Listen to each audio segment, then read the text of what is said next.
The new Omicron strain CH.1.1 with a Delta mutation has sparked concern. The number of death certificates issued by a mainland doctor has increased from 2 a month to 80 a week. Experts suggest not believing the CCP's boasts of economic recovery. U.S. Consul General, over 15,000 Americans have left Hong Kong in the last 2 years. Chinese students are being forced to return to Australia as Beijing restricts online studying. U.S. Republicans introduced a bill to deprive China of permanent trade status. It's all covered in today's China Truths. The new Omicron strain CH.1.1 with a Delta mutation has sparked concern. Scientists are closely monitoring the development of COVID's new variant, CH.1.1, as it has spread to mainland China. According to a preprint paper published last week by researchers at Ohio State University, CH.1.1, a variant that has emerged in Southeast Asia since last fall, is now responsible for about a quarter of all COVID cases in the UK, Hong Kong, and Papua New Guinea, as well as roughly a third of infections in parts of New Zealand. CH.1.1 has shown a remarkable ability to evade the new version of the vaccine booster, or bivalent vaccine. Even more concerning, the scientists found the L452 or mutation in the S protein of this mutant strain. Scientists are concerned because the mutation, which is not normally found in other subvariants of Omicron, has been found in the deadly Delta variant. Although current subtype variants such as CH.1.1, XBB.1.5, and CA.3.1 are all rising proportionally globally, infectious disease experts believe that these latest strains would not cause another wave of COVID infections or an increase in hospitalizations. According to the study, while CH.1.1 is neither recombinant nor a combination of Delta and Omicron, it is an excellent example of convergent evolution. This indicates that CH.1.1 may outperform other Omicron strains in terms of transmissibility and pathogenicity. The Ohio researchers also discovered that CH.1.1 binds well to the ACE2 receptor, which is the way the new coronavirus enters host cells. This indicates that CH.1.1 may be able to counteract the body's previous antibodies acquired from infection or vaccination, making it more likely to cause breakthrough infections and lead to more serious diseases. Cornelius Romer, a computational biologist at the University of Basel in Switzerland, released a report last week revealing that CH.1.1, like XBB.1.5, is highly transmissible, with infection levels doubling every 2 weeks or so. He also urges scientists to pay more attention to the strain. The number of death certificates issued by a mainland doctor has increased from 2 a month to 80 a week. Dr. Zhou, who works at a public hospital in southern China, told the South China Morning Post that after the CCP abruptly lifted the lockdown last month, the number of death certificates he issued in a week was 40 times that of the previous month, and the special death certificate paper was depleted. He also stated that the lack of medical resources was unlike anything he had seen in the medical industry in many years. He said, "We issued nearly 80 death certificates in 1 week, but we normally only issue 1 or 2 per month. We even ran out of special paper for death certificates and had to write temporary copies." Zhou and his colleagues were simply confused when the CCP abruptly ended the zero-COVID policy in December 2022, because they realized that they had not systematically studied treatment methods during the 3-year COVID-19 pandemic. He adds, "Our hospital was a mess. We didn't know what was going on with the patients we were accepting, and we were scrambling our ventilators when patients needed intubation." He also said, "We have not established a medical system capable of preventing the new virus in the past 3 years, and the role of the government in the construction of the Square Cabin Hospital is very limited. What the patients need are more oxygen masks and ventilators." During the 3 years of enforcing the zero-COVID policy, the CCP spent huge amounts of money on shelter hospitals and nucleic acid testing facilities rather than upgrading the medical system. As a result, when a new wave of infections emerged, the medical system quickly collapsed. According to a report published in May 2022 by Minsheng Securities, the CCP may have spent 25.4 billion yuan, about $3.76 billion, on shelter hospitals last year, with a total cost of 739.3 billion yuan, about $109.5 billion, for nucleic acid testing sites. Dr. Zhou said, if China, the CCP, spent more than 730 billion yuan on medical research and development, expanding ICU beds, and recruiting and training medical personnel, the current medical system would not be so broken. Experts suggest not believing the CCP's boasts of economic recovery. Despite the devastation caused by the latest COVID surge in China, CCP officials seem to be enjoying economic growth once again. China's officials have been busy asserting the importance of a robust economic recovery with measures targeted at reviving the country's struggling real estate industry. However, experts warn that the CCP cannot overcome China's economic difficulties just through political pandering. According to Minsheng Pei, a well-known Chinese political and economic expert and professor at Claremont McKenna College in the United States, although the real estate industry is important to China's GDP, a moderate recovery in real estate cannot promote a full recovery of the economy, not to mention a return to rapid growth. At the same time, the Chinese government's other short-term stimulus measures, such as monetary and fiscal expansion as well as infrastructure investment, may only temporarily stimulate the economy. On January 30th, Pei Minsheng stated on the website of the Australian Strategic Policy Institute, a Canberra-based think tank, that zero-COVID policy had left deep scars on China's economy. Before the pandemic, China had 44 million micro and small businesses, accounting for 98% of all registered businesses and nearly 80% of jobs outside of the public sector. More than 90 million people are self-employed. However, because the lockdown was enforced without providing direct financial aid to micro and small businesses, many of them closed down, restricting economic growth significantly. China's growth is further hampered by geopolitical pressures, especially the tech war with the United States. The US is more determined than ever to restrict China's access to semiconductors, and it has invited the Netherlands and Japan to join. The possibility of new US sanctions against China cannot be ruled out, especially now that Republicans control the US House of Representatives. The CCP's implicit support for the Russia-Ukraine war has worsened relations between China and the EU. Some Europeans are now following the lead of the United States and calling for the decoupling of the Chinese economy. Many European companies are currently attempting to diversify their manufacturing supply chains to minimize their reliance on China. Pei Minsheng emphasized that as long as geopolitical tensions persist, business environment uncertainties will persist, hindering investment, and as foreign companies leave the Chinese market, the amount of employment created in the manufacturing industry will fall sharply. Professor Pei believes China has to loosen its grip on the economy and create a more business-friendly regulatory environment.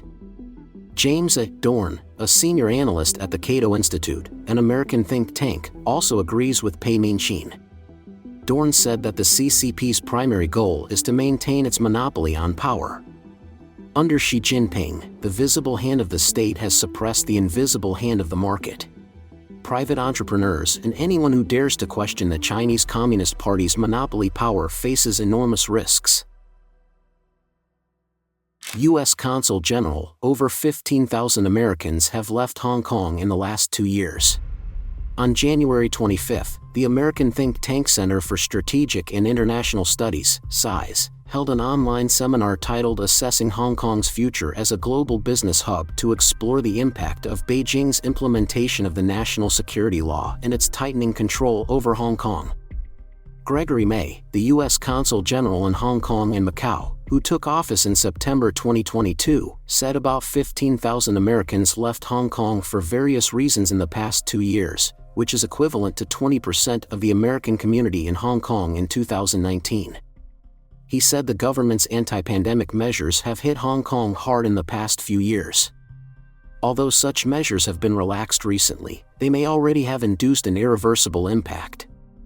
May is also concerned about the impact of Hong Kong's rule of law on its status as an international business hub. Standing Committee's interpretation last month of the national security law, this interpretation could further undermine the independence of Hong Kong's judiciary system by expanding the Hong Kong executive branch's authority to make decisions affecting cases without judicial oversight.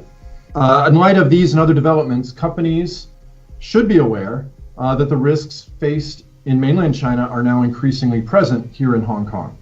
The national security law and actions taken by Beijing and Hong Kong authorities may negatively impact company staff, finances, legal compliance, reputation, and operations. Adding, some international companies have relocated, while others are shifting key staff and operations elsewhere, out of Hong Kong. Our view continues to be that Beijing's actions could further force many of the city's best and brightest to flee. We are continuing to see that exodus of people from Hong Kong, and of course Hong Kong's position as a free global financial center will suffer as a result of this outflow. He said there are more than 1,300 American companies in Hong Kong, tens of billions of American investments, and about 70,000 Americans still live in Hong Kong. Therefore, the situation in Hong Kong is closely linked to the interests of the United States. Over the past few decades, the U.S. has always been playing an important role in Hong Kong. In this respect, it is obliged to speak out for Hong Kong issues whenever needed and is never an attempt to interfere. In 2022, in addition to Americans leaving Hong Kong one after another, the CCP's surveillance and suppression of private enterprises and unpredictable epidemic prevention policies have made many elite figures in the business world Chinese people flee abroad to avoid asset manipulation and personal safety in the palm of the authoritarian government. Today, Singapore is already a formidable competitor to Hong Kong in the race for the place where China's super-rich deposit their fortunes. 4 of the 10 richest Singaporeans on the Forbes billionaires list are new immigrants from China. Over the past few years, senior CCP officials have punished China's largest private enterprises. They destroyed the entire industry with arbitrary regulations and did not tolerate zero-COVID policy when many businesses were in trouble, leaving irreparable consequences for the business elite in the country. Recently, the New York Times interviewed a number of Chinese businessmen who said they had lost faith in the leadership of the CCP and emigrated with their families to countries like Singapore. Chinese students forced to scramble back to Australia as Beijing shuts the door on online study. Tens of thousands of Chinese students will have to return to Australian campuses after a sudden ban on remote studying for overseas diplomas by the Chinese Education Ministry. On January 28, the Chinese Service Center for Scholarly Exchange under the Education Ministry announced that from the first semester of 2023, the center would no longer recognize overseas diploma certificates obtained through remote study. According to the relevant national policies, cross-border distance overseas degree certificates and higher education diplomas are not in the scope of our center's accreditation, reads the Chinese announcement. After the outbreak of COVID-19, the center insisted on putting the health and safety of overseas students first. Students who are forced to take part or all of their courses online due to the pandemic will be granted normal accreditation for their degrees after they meet the requirements for degree awarding set by overseas universities. To effectively protect the interests of students who receive overseas education and maintain the fairness of education, the center has decided to abolish the special accreditation rules. Diplomas and degree certificates awarded in the spring semester of 2023, autumn semester in the Southern Hemisphere, and beyond through cross-border online studying will not be accredited, the body said, noting that overseas face-to-face teaching has resumed in many institutions. The announcement comes just weeks before the opening day of Australian universities, a surprise to the higher education sector, which had not prepared for the influx of Chinese students.